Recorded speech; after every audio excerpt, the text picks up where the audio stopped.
What's your problem, guy? No problem. Most socially violent situations aren't going to start with somebody just throwing a punch. They're going to do something else beforehand. Probably grab you, push you.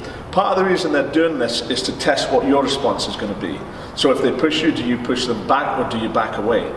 Also, they'll use these little tools like pushing and grabbing to get themselves into an emotional space where they're actually ready to hit you. Very few people at the start of a confrontation are ready to make that type of assault. So they'll proceed it with these kind of little tests.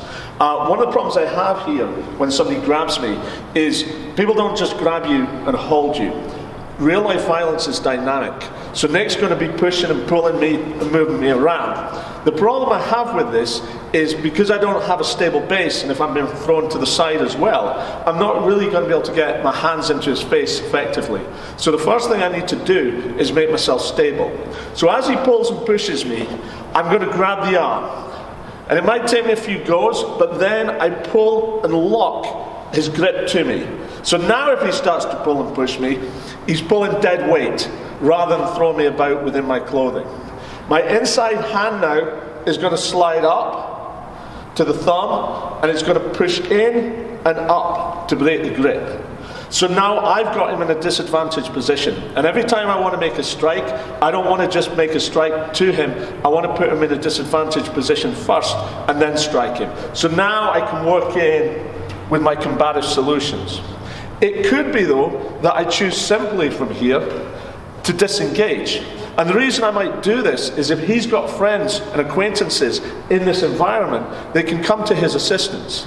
And the last thing I want to be involved in is a multiple attacker situation. So again, I'll break away and disengage. I might look for improvised weapon. I might look for an object or barrier that I can put between me and this assailant and the others.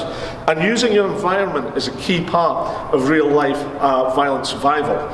You're not just fighting in a vacuum, you're fighting in an environment that has objects to use, people that can come to his assistance. I need to know where the exits and entry points are because I need to know where to disengage. So if I can shut this down here before it starts to get combative, all the better. If, however, as I'm doing this, he releases this hand to strike, I'm going to cover. And I'm going to turn this into a grab, and then I'm going to step away and rotate, getting two hands onto his grip, nothing on the wrist. I'm going to push it forward and then put my body in to actually make the lock complete. Now I can break away, or I can work with my lower body combatives. Us.